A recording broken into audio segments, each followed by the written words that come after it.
Hi, Besties. It's a pleasure to have you join us here, watching Hashida Story from any part of the world. Hashida Stories was created to be able to share experiences from women about their career, about their love lives, and about their experiences in general. If you as a woman have a story to tell, have a story to share, a story that you think that older women should know about, please do also send us an email. I'm going to be adding an email address to this video, to the description, so you can always do well to send us an email, share your stories. We want to support you, and I hope that this community is really going to be that place where women can find relatable stories, can share their pain, and we find solace in the community. Please do also leave us a subscribe, a like, and it makes me to know what you like and know that, oh, you see us, we see you. Thank you so much, and enjoy the rest of the story. Peter's hand began to shake. He looked at Amaka. Her dress was not blue, it was a muddy brown rag, but the coincidence was too sharp, too painful to ignore. If this is a scam, Peter said, his voice turning cold and dangerous, I will ensure you never see the light of day again. But if there's even a grain of truth in your words, he looked at his daughter, then back at the beggar. How? Amaka pointed toward the back of the park, toward a wild, unkempt area near the fence. The medicine is there. It has been waiting for her since the day she was born. Take me to your house, and I will show you. The guards were furious. Sir, you cannot bring a street girl into the mansion. It's a security risk. She could be a spy. Peter ignored them. He opened the door of the SUV himself. Get in, he told Amaka. The smell of the street filled the pristine interior of the luxury vehicle. Amaka sat on the leather, her eyes wide as she looked at the screens and the climate-controlled vents. She felt like she had stepped into another dimension. As they drove through the gates of Banana Island Estate, the guards at the entrance stood at attention, their faces masking their shock at the passenger in the back seat. The mansion was a fortress of glass and white stone.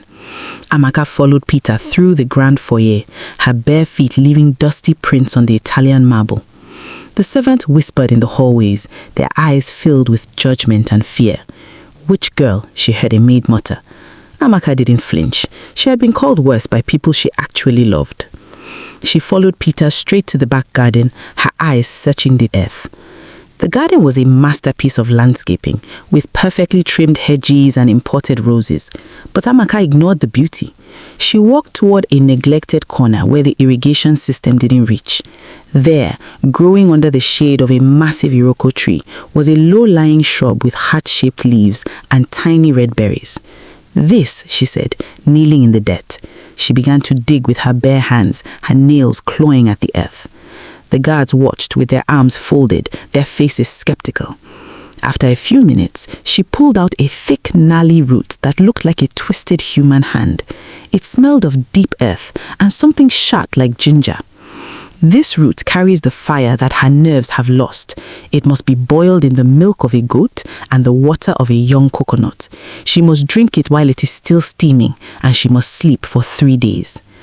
Peter's private doctor, who had been summoned, stepped forward. This is preposterous. That could be toxic. Sir, I forbid this. Peter looked at the doctor, then at the root in Amaka's hand, and finally at Princess. The world's best medicine gave us a wheelchair, Peter said, his voice heavy with resolve. I am done with forbid. We are trying this. The kitchen staff was thrown into a frenzy. Amaka took over the massive industrial stove, her small frame dwarfed by the stainless steel appliances. She cleaned the root with a reverence that silenced the mocking whispers. She prepared the mixture exactly as the whispers in her heart instructed. The liquid turned a deep golden amber, smelling of spice and ancient forests. When she brought the cup to Princess, the room held its breath. The doctor stood by with a resuscitation kit, convinced the girl would collapse. Princess looked at Amaka. Will it hurt? The girl asked. Amaka took a small sip first to show it was safe. It will feel like a long-lost friend coming home, Amaka said gently. Princess took the cup and drank it all. Almost immediately, her eyes grew heavy. Peter carried her to her bed, and as she drifted off, a strange warmth began to radiate from her legs. For 3 days, the mansion was a tomb of silence. Princess slept a deep, unnatural sleep. Her pulse was slow but steady. Peter didn't leave her bedside, his eyes red from lack of sleep. Amaka stayed in the room, sitting on the floor in the corner, her eyes closed in prayer. The doctor checked Princess's vitals every hour, his face a mask of frustration as he found nothing wrong. On the second night, a maid tried to sneak into the room to save the princess from the witch's spell, but Peter caught her and fired her on the spot. The tension was thick as a knife. Outside, the news had leaked to the staff's families. The billionaire has gone mad. He has let a witch child sacrifice his daughter. Amaka felt the waves of hatred coming from the hallway, but she didn't move. She was a vessel now, holding the space for a miracle to manifest. She saw the village in her mind, the mortar, the mob, the fire. She realized that she had to be crushed in the mortar of humiliation so she could become the medicine for this house. On the morning of the third day, the sun rose with a brilliance that seemed to pierce through the heavy velvet curtains of the bedroom. Peter was slumped in a chair, his head in his hands. Suddenly, a small sound broke the silence. A gasp. He looked up. Princess was twitching. Her toes, which had been motionless for 17 years, curled inward. Then, her left ankle rotated. Peter let out a strangled cry, falling to his knees. "Doctor, come quickly." The doctor rushed in with his stethoscope ready. He watched in stunned silence as the blankets over Princess's legs began to shift. The girl opened her eyes, her gaze clear and bright. "Daddy," the girl whispered, "my legs feel like they are filled with bees. They are tingling." Amaka stood up from her corner, a small, tired smile on her face. "The fire is waking up," she said. "The sleep is over." Peter was weeping openly now, his forehead pressed against his doctor's hand. The doctor moved to touch her legs, but Princess did something that stopped his heart. She pushed the blanket away and swung her legs over the side of the bed. "Careful, Princess, don't move too fast," Peter cried out, reaching to support her. But Amaka stepped forward, her hand raised. "Let her," she commanded. "Her spirit needs to know the earth again." The entire household had gathered at the door, their faces pale with shock. Princess gripped the edge of the mattress, her knuckles white. Her feet touched the cold marble. She shivered. Then, with a grunt of effort that came from the depths of her soul, she stood up. She swayed for a moment, her breath coming in gasps. Peter held his breath, his hands hovering inches from her waist. She took a step. It was shaky, uncoordinated, and heavy. Then another and another. By the time she reached the center of the room, she was walking. It wasn't the graceful stride of an athlete. It was the miracle of a girl reborn. "I'm walking," she screamed, her voice echoing through the mansion. "Daddy, look at me, I'm walking." The maids fell to their knees, they're crossing themselves. The doctor sat on the floor, his medical bag forgotten. The news hit the city like an earthquake. "The billionaire's daughter walks." The headlines were everywhere. But inside the mansion, the focus was on the girl who had made it happen. Peter looked at Amaka. She was still in her dirty wrapper, her hair a mess, her face tired. He felt a wave of shame wash over him. He had treated her like a tool, a means to an end. "Forgive me," he said, standing before her. "I brought you here like a prisoner. I doubted you. I let my people whisper against you." He turned to his head of security. "Call the best stylists, the best tailors, and the best tutors. This girl is no longer a guest. She is the daughter of this house. Anyone who breathes a word against her will answer to me personally." For the next week, Amaka underwent a transformation. The dirt was scrubbed away, replaced by the scent of jasmine and expensive oils.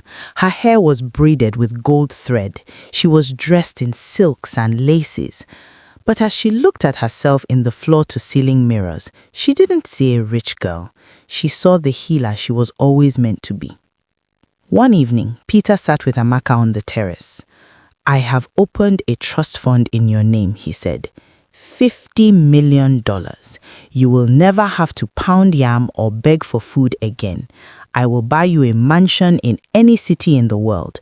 What else do you want? Ask me for anything." Amaka looked at the skyline of Lagos, the lights twinkling like fallen stars.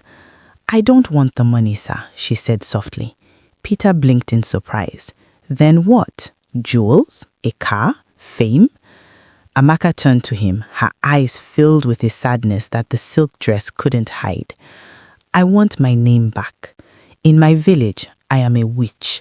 I am a murderer. I was thrown out like trash. I want the world to know that I am not a demon. I want to go back and show them that the girl they rejected was the one God chose to carry the light." Peter's heart tightened.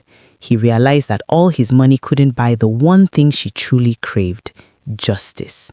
"We will go," he promised, "and they will bow before the truth."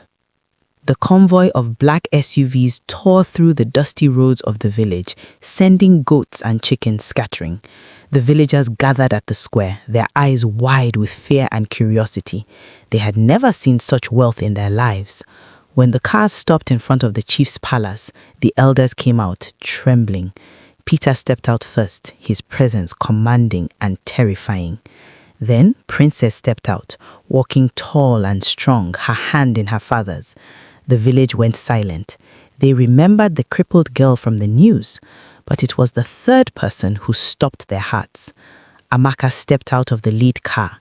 She was dressed in a gown of royal blue, her skin glowing, her head held high. Mama Nkechi, who was standing at the edge of the crowd, let out a scream and fell to the ground. "A ghost! The witch has come back as a ghost!" Amaka walked toward her stepmother, the crowd parting like the Red Sea. She didn't have a pestle in her hand. She didn't have bruises on her arms. She looked like a queen from the ancient stories. "I am no ghost, Mama," Amaka said, her voice echoing across the square. The elders fell to their knees.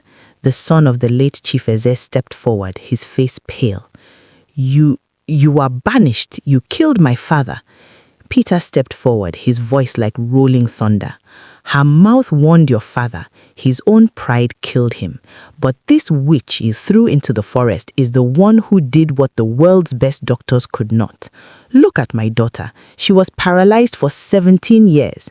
Amaka healed her with the plants of your soil, plants you were too blind to see." The villagers began to murmur, the fear turning into a crushing sense of guilt. They looked at the beautiful, powerful girl they had kicked and spat upon. They saw the glory they had discarded.